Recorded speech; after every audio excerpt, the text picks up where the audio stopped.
Halo, selamat pagi pendengar, masih ditemani bersama saya Yusuf Mardika di program Keluarga Sakinah. Begini hari ini di Jumat 4 Maret 2022.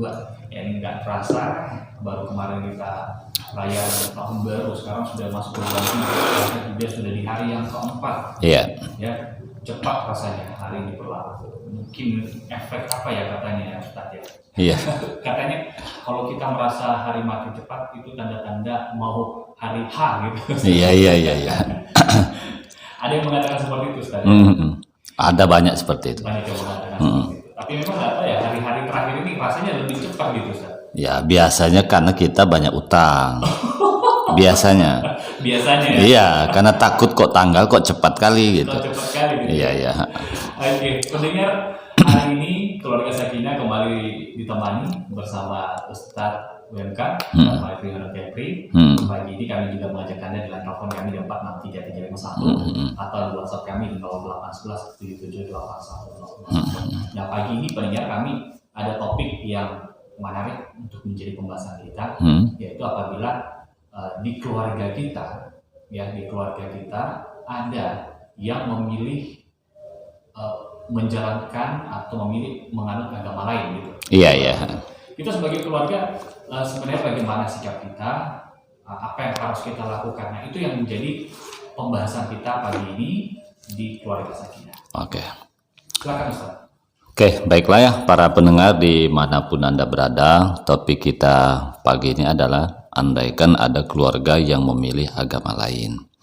Tentu setiap pembahasan di RRI itu yang hampir setiap saat dicurhatkan oleh orang lain kepada saya. Pertama, patokan kita adalah hukum agama, yang kedua hukum negara. Seperti itu. Hukum agama memang mewajibkan kepada kita sebagai ayah, sebagai ibu memastikan anaknya beriman. Ingat, kewajiban ayah terhadap anak yang laki-laki itu sampai balik. Kalau terhadap anak perempuan itu sampai menikah, maka kita berjuanglah secara maksimal. Tetapi yang punya hidayah, yang punya hak prerogatif menjadikan orang tua A, B, C, D dan segala macamnya itu bukanlah orang tua, tetapi Allah Tuhan yang Maha Esa. Memang anak keluar dari kita, tapi hakikatnya punya kita. Khusus yang Islam, kalau Tuhan ingin menghendaki, bisa seluruh dunia ini muslim semua, atau agama Nasrani semua, atau Buddha semua. Tapi Tuhan membiarkan umat ini sesuai dengan pikirannya masing-masing. Kemudian Nabi juga ketika di Madinah, apa yang dilakukan Nabi terhadap agama lain, dibiarkan saja. Nah, oleh karena itu menurut agama, ketika masih anak-anak, masih tanggung jawab orang tua, kita berjuanglah menjadikan anak itu sesuai dengan keyakinan ayah ibunya. Tetapi kalau sudah dewasa, itu hak masing-masing. Konsepnya juga lakum dinukum waliyadin, agamamu adalah agamamu, agamaku adalah agamaku. Patokan hukum negara, para pendengar dimanapun Anda berada, kalau anak dianggap di bawah umur sekitar 17 tahun ke bawah, itu agama mengikuti orang tua. Kalau di atas 17 tahun itu masing-masing. Oleh karena itu siapapun yang mencoba misalnya ingin menjadi mu'alaf, kalau di bawah 17 tahun, siapapun yang memfasilitasi, apakah kuah, apakah ustadz atau gereja atau pendeta, kalau masih di bawah umur jangan mau memfasilitasi. Kenapa? Menurut hukum negara itu pidana, kecuali mendapat persetujuan orang tua.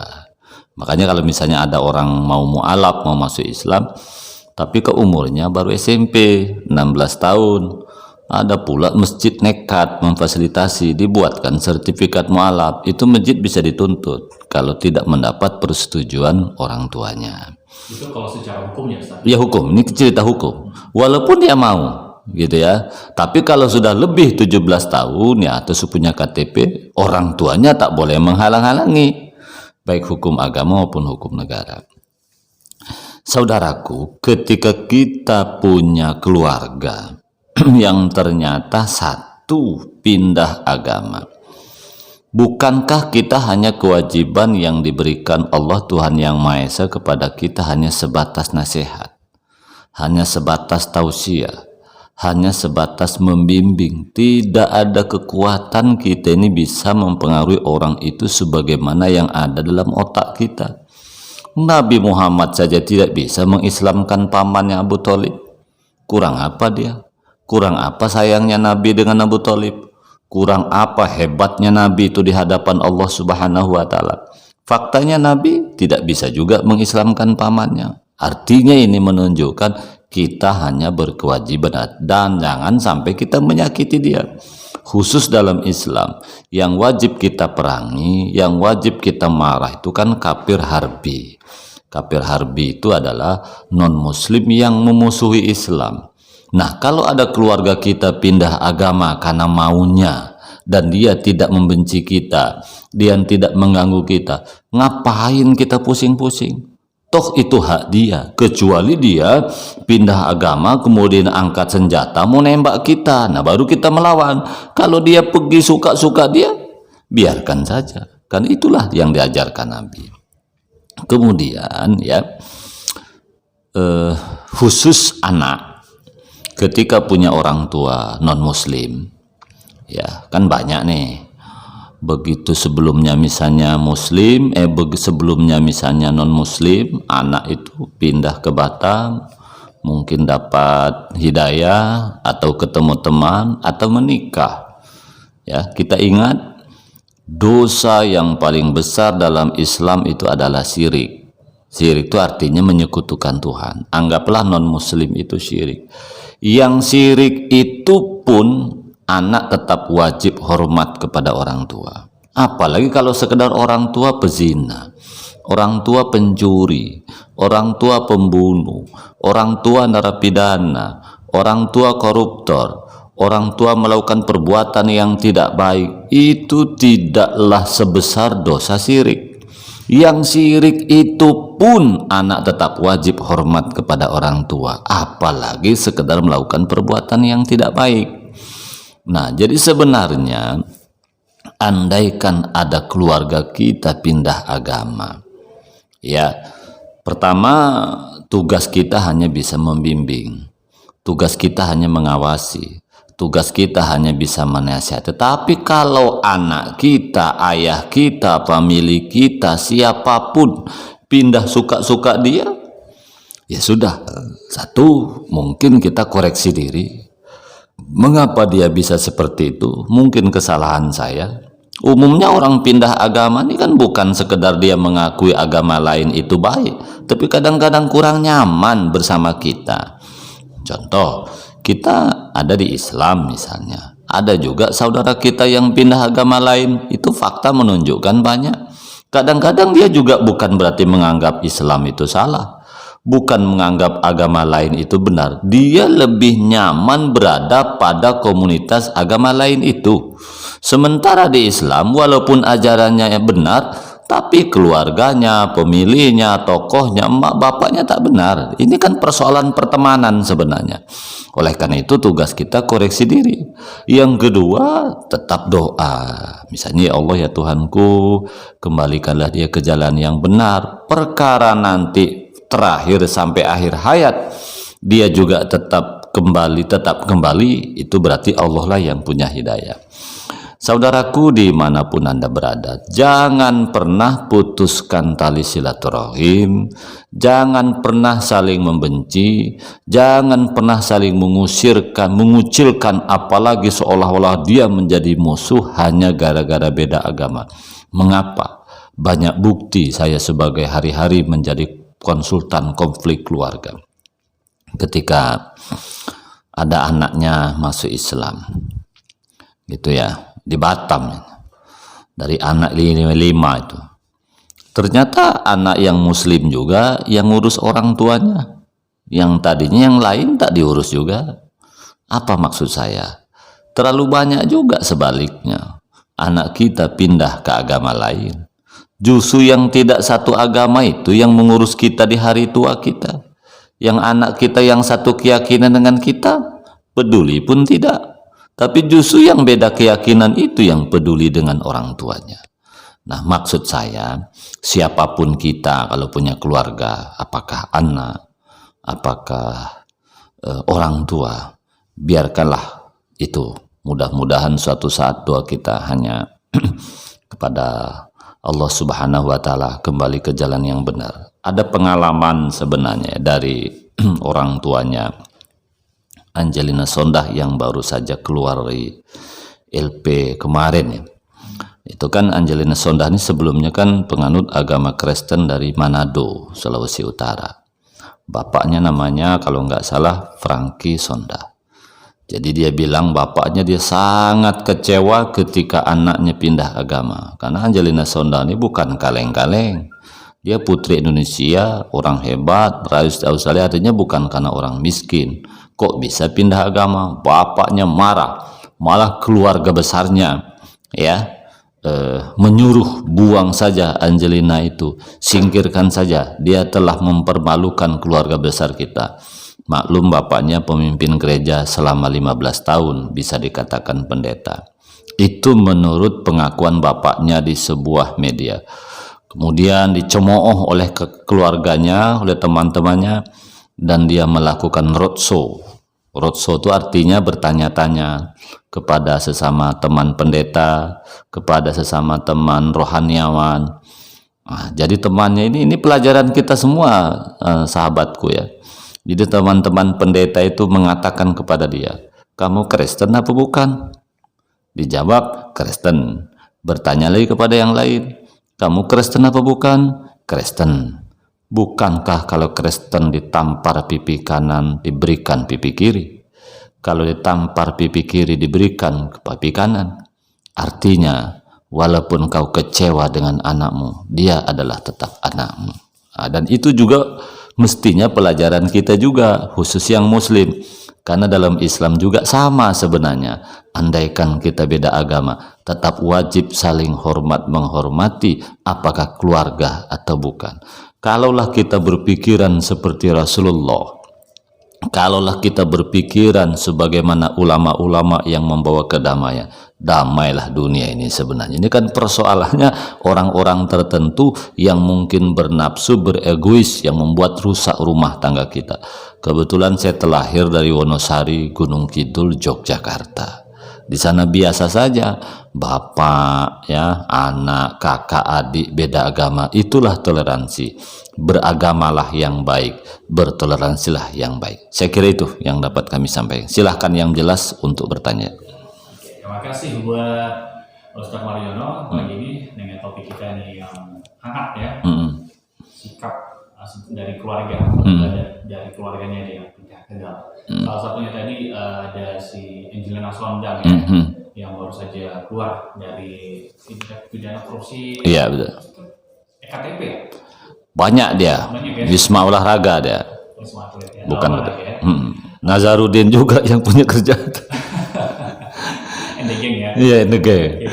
Nah jadi mereka terkadang mau bergabung mau bertanya bagaimana sih menyikapi hal seperti ini, boleh di line telepon kami di 46331 atau di WhatsApp kami di 0811 7781. Nah tadi Ustaz juga mengatakan bicara tentang memilih agama lain. Ya kalau kita pikir-pikir, kalau Tuhan yang kita sembah itu dia pengen semua agama ini bisa aja seperti itu Ustaz ya. Iya betul. Nah, tapi dalam satu keluarga ada beberapa keluarga yang anaknya atau sepupunya atau siapa gitu pindah ke agama lain, mungkin lah yang terdekat anaknya gitu. Iya betul. Agama yang lain. Nah, itu sebenarnya peran orang tua kan sebenarnya itu pasti inginlah dia semua anaknya ngikut apa yang ia peluk agamanya gitu. Iya iya. Nah, jadi bagaimana dalam kalau Indonesia kan dewasa 17 tahun saja. Iya betul. 17 tahun ke bawah ini bagaimana harusnya orang tua untuk menghindari ini? Apa tidak perlu dihindari gitu Ustaz? Begini, kan kewajiban orang tua membina, mendidik, membimbing. Saya kira semua agama sama ya, akan mendidik anak langkah pertama itu adalah beriman. Makanya dalam Islam sendiri tidak pernah Tuhan itu meminta menjadikan anak itu sukses, tidak, tetapi menjadikan anak itu soleh. Salah satu soleh adalah orang yang memiliki agama beriman kepada Allah, artinya sama dengan orang tuanya. Sekarang supaya anak kita satu keyakinan dengan mak bapaknya apapun itu, maka tugas orang tua sebenarnya hanya 3.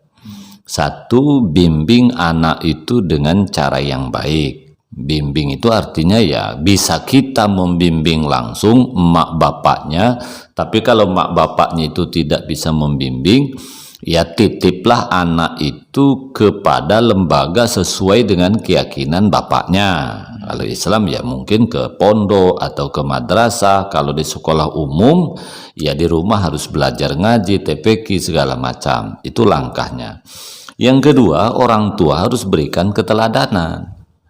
Loh, ini anaknya muslim tapi bapaknya tidak mencerminkan kelakuan Islam, ya kan susah. Sholat tidak pernah, dengan tetangga masih ribut. Islam mengajarkan ngomonglah yang baik, ini ngomong dengan anak semua isi kebun binatang keluar semua misalnya kan.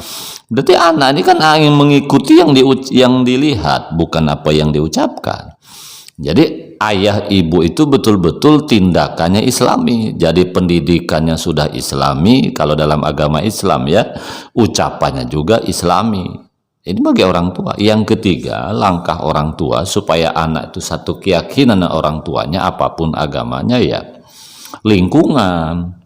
Karena pada umumnya orang pindah agama itu kan karena lingkungan. Jarang lah yang karena hidayah. Hidayah itu juga, hidayah itu begini ya, hidayah itu secara tiba-tiba sadar, itu juga dipicu lingkungan juga. Kita lihatlah para artis.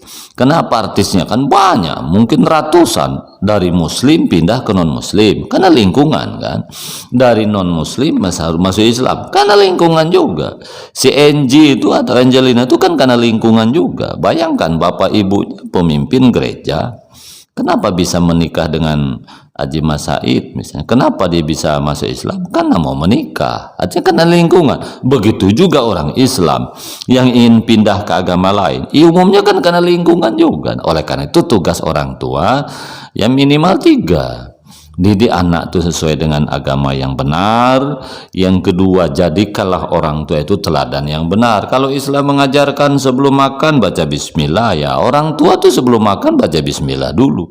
Ini hanya Islam aja KTP, tapi di rumah tidak ada, tulisan Arab pun tidak ada, ngaji pun nggak pernah, sejadah pun tidak ada. Bagaimana mungkin anak bisa Islami? Kalau yang Islam tentunya seperti itu ya.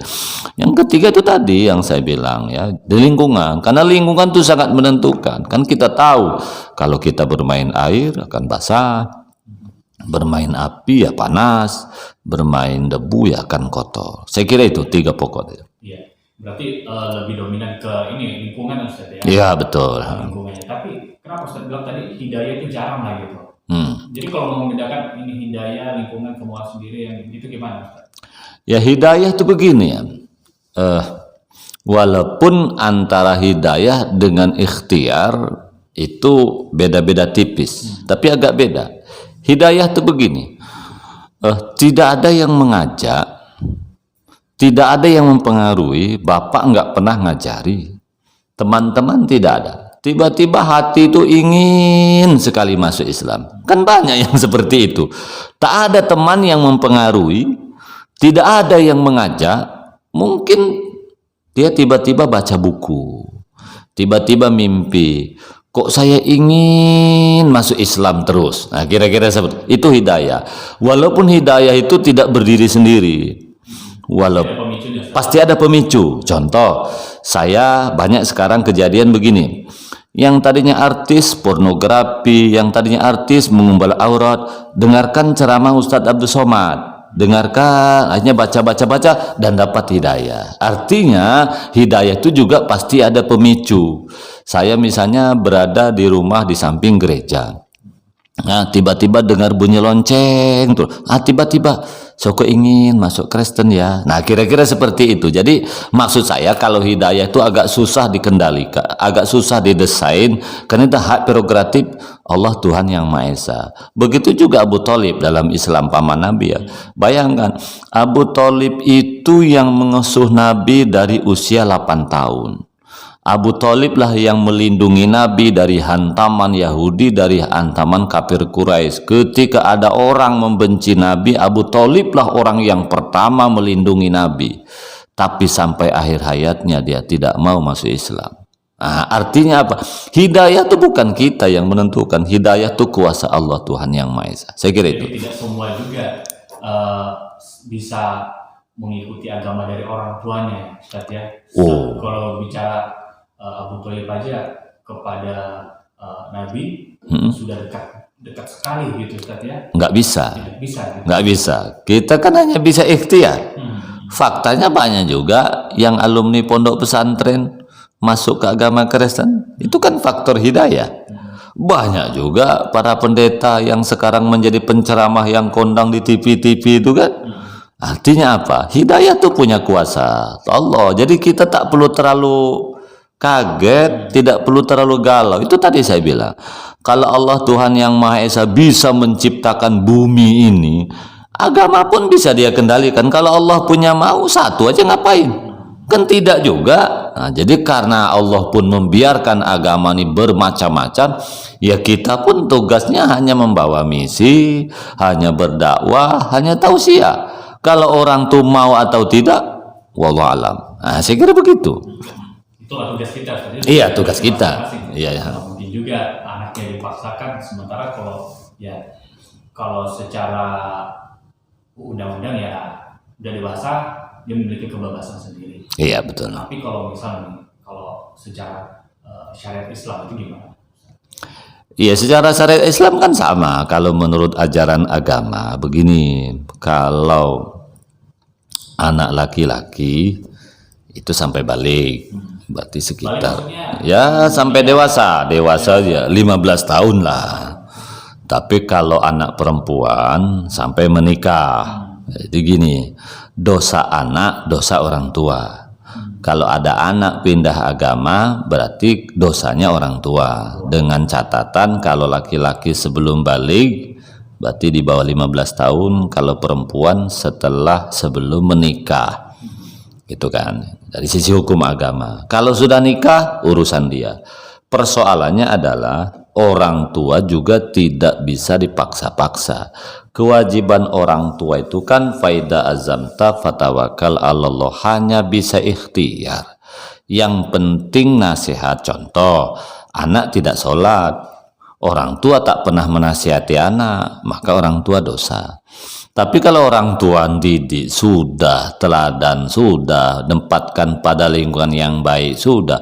Anak tidak sholat juga, dosakah orang tua?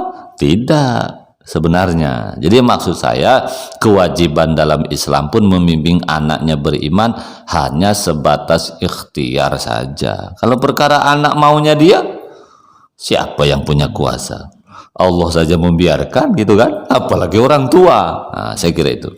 Itu kalau dari segi agamanya misalnya. Iya, betul. Kalau dari agama Islam, dari hukum juga tadi udah dijelaskan sama Ustaz. Nah, tapi kan yang titik permasalahannya sebenarnya bukan ke orang yang pindah agamanya, tapi ke lingkungannya, ke keluarganya gitu.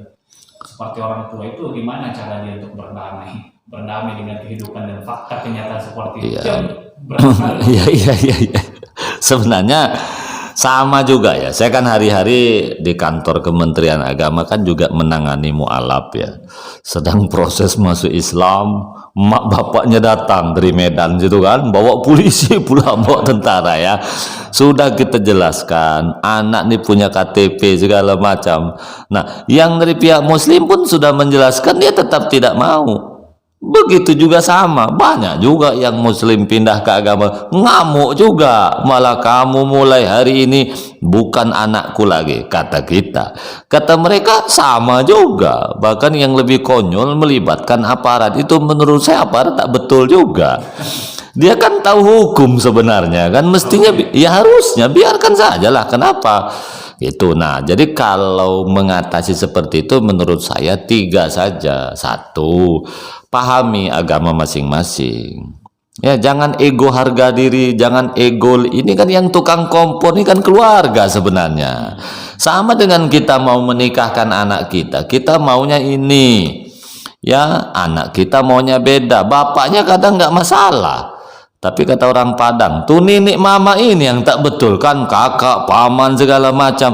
Begitu juga dalam keluarga ini. Kadang-kadang kita menjadi mu'alaf, gitu ya, menjadi masuk Islam, mak bapaknya ikhlas. Tapi kan si opungnya lah, yang inilah, yang ini jadi ribut itu kan. Satu, maksud saya, pahami agama yang baik, agama apapun termasuk Islam. Itu kan satu. Yang kedua, pahami undang-undang. Undang-undang kan kita sudah mengatur. Yang ketiga, jangan lupa fakta menunjukkan ya, kalau kita baik, umumnya orang itu juga akan kembali kepada orang yang baik. Kenapa anak kita pindah agama? Mungkin kita tidak membina, mungkin kita tidak peduli, mungkin kita tidak menyayanginya. Dia ketemu yang lain yang dianggapnya baik, wajar-wajar saja, kemudian dia lari. Ya, kemudian yang terakhir, jangan lupa, apa benar anak yang menurut kita pindah agama itu tidak ada manfaat sama sekali? Tidak juga. Faktanya orang tua yang maaf tadinya Kristen, anaknya pindah ke Islam, mu'alaf. Justru ketika di masa tuanya, yang mu'alaf ini yang peduli dengan orang tua, diboyong orang tuanya dari kampung ke Batam, ditempatkan di tempat yang terbaik, ketika gereja diantar, ketika kemana maunya diikuti, cuman cucunya saja yang dijaga. Seperti itu. Betapa banyak juga bukti sebaliknya kan, anaknya ada yang pindah ke agama Kristen. Ini yang kejadian yang di Sumatera Selatan, ketika orang tuanya terlilit utang, ketika orang tuanya menghadapi masalah, justru keluarga anak yang Kristen itu yang menyelesaikan. Yang tadinya utang dibayari semua, tetap hormat semua, bahkan sampai ayahnya sampai akhir hayatnya meninggal dunia, tetap anak yang Kristen ini yang melayani orang tua, mulai makan minumnya, biaya tahlilan segala macam, bahkan dibangunkan adiknya rumah walaupun sederhana, padahal beda agama. Ini kan hanya masalah akidah. Ini hanya masalah keyakinan. Percayalah, hubungan dunia tak akan pernah terpisahkan selama kita saling menghormati. Jadi ketika kita memiliki prinsip ini, insya Allah damai apapun yang terjadi dalam keluarga kita. Saya kira itu. Bisa diulang lagi Ustaz, sedikit untuk mencerahkan topik kita keluarga sakinah. Oke, para pendengar dimanapun Anda berada ya. Agama ini kan keyakinan yang hakiki. Tak dapat dipungkiri kita yang hidupnya ada di alam bebas. Alam bebas itu alam bebas dunia maya, alam bebas dunia nyata. Kalau alam bebas dunia maya, kita yang sudah biasa baca HP, sudah biasa megang smartphone, segala macam, berarti sudah berpikir bebas. Siapapun anak kita, itu bisa pindah agama. Karena dia membaca, melihat, dan segala macam apa yang ada di HP itu. Ya, kenapa anak kita bisa pindah agama walaupun misalnya orang tua telah membimbing karena faktor HP? Banyak hal. Satu, mungkin dia menyaksikan di HP agama lain itu baik, yang terlihat baiknya sebenarnya. Yang tak baik banyak juga, tapi bukan agama ya, orangnya. Kalau semua ajaran agama itu baik, hanya orangnya. Sementara dia melihat di dalam ajaran agama yang dianutnya orangnya banyak yang tidak baik. Itu faktor teknologi. Karena saya mendapati kasus banyak ada orang Islam pindah ke agama lain, dia mengatakan Islam tuh arogan, Islam tuh suka mencuri, Islam tuh tak baik, sementara di agama lain baik. Ya, karena di Indonesia wajar banyak mencuri, wong mayoritas Islam. Coba kita pergi ke Amerika, pergi ke Rusia, Inggris, Belanda, kan Kristen semua. Yang masuk penjara, yang penjahat, bandar narkoba pun Kristen juga. Jadi sebenarnya sama, jadi mana? Ini kan persoalan orangnya, bukan agamanya. Itu satu faktornya. Yang kedua, karena terpengaruh. Contoh, mak bapaknya Muslim, anaknya Muslim. Dia melalui HP kenalan dengan cowok. orang Inggris, orang Filipina, dia kagum dengan bahasa Inggris, lama-lama cinta dia. Itu kan namanya alam bebas. Artinya anak kita siapapun bisa pindah agama tuh dengan mudah karena faktor HP tadi. Begitu juga sebaliknya. Ada juga yang non muslim misalnya dari apa tuh namanya, dari Sibolga, ya hanya gara-gara HP lari ke Batam dia, ya, karena mau menikah katanya kan. Itu pada HP, padahal bapaknya pemimpin agama tertentu. Itu contoh dia, karena HP itu bisa. Yang Islam ada juga lari ke Sulawesi Utara, Tanah Toraja itu. Ini kemarin malah itu lari ke situ juga faktor cowok juga gitu. Artinya semua sama gara-gara HP. Yang kedua, dunia nyata sudah bebas, apalagi di kota Batam ya, tadi sudah disebut. Di perumahan kita itu rata-rata lengkap agama. Mungkin yang tidak ada hanya Konghucu dengan Buddha dalam semua perumahan. Tapi banyak juga dalam perumahan itu lengkap. Mulai Islam, Kristen, Katolik, ya, Hindu, kemudian Konghucu, Buddha. Tapi di beberapa tempat umumnya dalam perumahan yang pasti ada itu yang 4 itu. Yang 4 itu ya Islam, Kristen, Katolik. Oh, 3 yang wajib. Yang sisanya yang Buddha, Hindu dengan Konghucu hanya tempat-tempat tertentu. Tapi kalau 3 agama ini saya kira kalau di Batam ya, setiap perumahan pasti ada. Nah, itulah pengaruh sekolah, lingkungan dengan segala macam. Gereja dengan masjid juga berdekatan. Kadang parkir orang sembahyang di gereja juga dapat. Itu biasa aja gitu ya. Ini kan alam bebas. Dimungkinkan anak kita bisa pindah agama. Ya, sekolah, SMA misalnya, pasti semua agama. Ya, kecuali sekolah di bawah Kementerian Agama seperti madrasah, tidak. Nah, artinya apa para pendengar ya, kita memungkinkan di Batam ini atau di kota-kota besar, atau karena dunia maya walaupun anak kita ada di kampung tepi Gunung Singgalang gitu, dia hobi nyanyi Inggris saja gitu kan, kemudian chatting apa itu, nyanyi yang berdua dari jarak jauh itu. Akhirnya dia pindah agama kan, karena hari-hari saya menangani itu, jadi saya tahu persis. Oleh karena itu, sebagai orang tua ya, kalau memang ingin anaknya tidak pindah agama, kan tadi sudah saya jelaskan resepnya itu. Bina dia, berikan teladan dia, jauhkan lingkungan yang kira-kira memungkinkan anak itu keluar keyakinan yang berbeda dari orang tuanya. Saya kira itu. Stop, lalu bagaimana sih kita untuk menyikapi anak pindah agama tapi masih satu atap? Iya, pertama yang jadi persoalan, kita hidup itu kan damai, rukun. Nah, cara damai itu bisa satu atap atau beda atap. Kalau misalnya kita punya anak beda agama, tapi tetap satu atap, ini dampaknya mana? Karena walaupun beda agama kan tidak najis. Tidak najis itu begini, kalau gara-gara beda agama kita menyentuh anak itu misalnya jadi tidak suci, jadi kotor, maka anak itu wajib dikeluarkan dari rumah kita. Atau adik kita itu wajib pisah atah dari kita, karena itu akan mengganggu kita. Kalau itu tidak, maka kata kuncinya 3. 1, keberadaan anak keluarga di dalam rumah kita yang berbeda agama itu kira-kira akan merusak keyakinan yang lain apa tidak? Kalau kira-kira tidak merusak keyakinan yang lain, ya biarkan saja. Biarkan saja gitu. Kita akan bilang telepon, Ustaz. Ya, ya. Selamat pagi. Oh, dia putus. Oke. Lalu dia menjelaskan. Ya. Boleh lanjut. Jadi merusak apa tidak? Tapi kalau misalnya keberadaan dia akan mempengaruhi yang lain, ya kita tetap baik dengan dia, kita tetap hormat dengan dia, tapi dipisah. Itu nggak apa-apa. Kalau dipisah gitu ya. Oke, Ustaz, kita coba kalian telepon, Ustaz. Selamat pagi. Iya, dengan Bapak siapa di mana?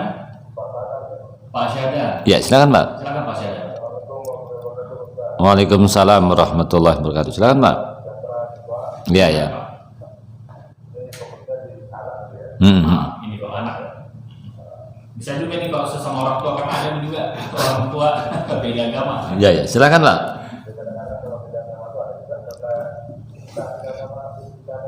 Iya, iya, iya. Ya, gimana, Pak? Ya.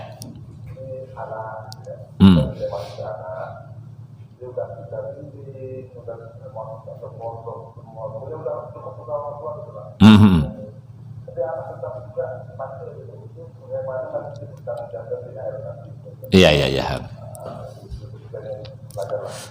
Iya, iya, iya. Di akhirat, Iya, iya. di akhiratnya gimana gitu ya Pak? Iya, iya. Iya, iya.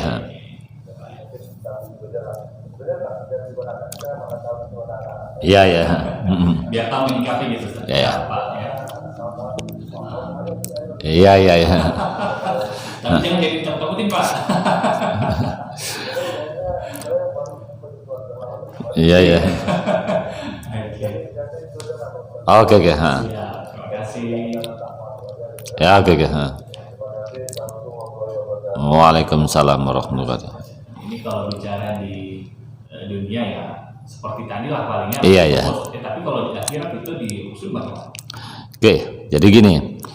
Kita kan dengan anak ini kan hanya kewajiban membimbing, membina, mendidik agar menjadi anak yang soleh. Nah, Bapak tadi bertanya, masukkan pondok sudah, dibimbing sudah, di segala macam sudah. Kalau anak tetap bandel, bagaimana dalam hukum agama? Ya tidak dosa lah. Yang dosa itu anak bandel, orang tua tak membina. Yang dosa itu anak pindah agama karena orang tua tidak mendidik. Tapi kalau orang tua sudah ikhtiar membina, sudah mendidik, sudah semuanya, sudah perkara anak mengambil jalan yang berbeda dari orang tua, ya kita serahkan kepada Allah Tuhan Yang Maha Esa. Intinya bagi orang tua tidak ada dosa. Lalu orang tua sikapnya bagaimana? Tenang saja, tak usah bingung. Mengapa tak usah bingung? Ada 3 alasannya ya kepada orang tua. 1, berapapun pengorbanan yang diberikan kepada anak, mulai biaya sekolah, masukkan pondok pesantren, berasnya termasuk ngantarnya menggunakan tiket pesawat. Kalau ke Jawa itu kan harus pakai pesawat itu. Jangan merasa menyesal karena berapapun yang dikeluarkan itu adalah jadi nilai pahala di akhirat kelak. Itu 1. Yang kedua, kalau suatu saat anak kita sudah kita bimbing dengan sebaik-baiknya, anak itu degil juga atau salah jalan, nanti ketika kebentur mudah jalan pulang. Itu saja. Begini saya ingin berikan contoh ya. Anak itu ketika masa kecil diajari sholat, diajari puasa, diajari ngeji. Ketika remaja dia terpengaruh kawan-kawannya menjadi bajingan, menjadi yang tidak baik. Tiba-tiba ketangkap polisi, ditembak kakinya, luka. Nyebut dia, ya Allah ya Tuhanku, aku minta maaf ya Allah, aku minta maaf Bapak. Nah dia bertobat.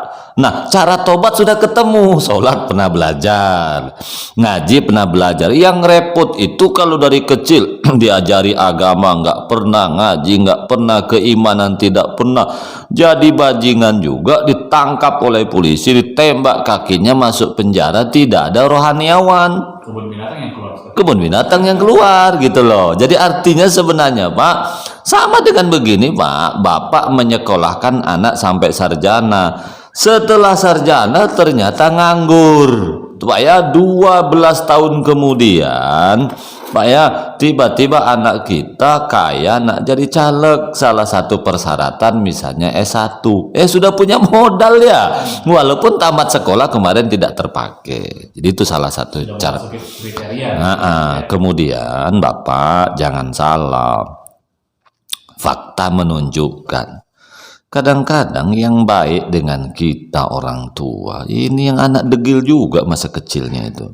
Yang dulu anak kita pintar, yang masuk pondok, ini segala macam, kita bela, kita puji, kita sekolahkan habis-habisan, bahkan sampai nikah pun kita habis duit ratusan juta. Ketika kita sudah tua, kemana anak kita yang kita puji-puji itu? yang kita sanjung-sanjung, yang kata kita ranking-ranking, yang sedikit-sedikit kita sebut, dia dipuji-puji kepada orang lain.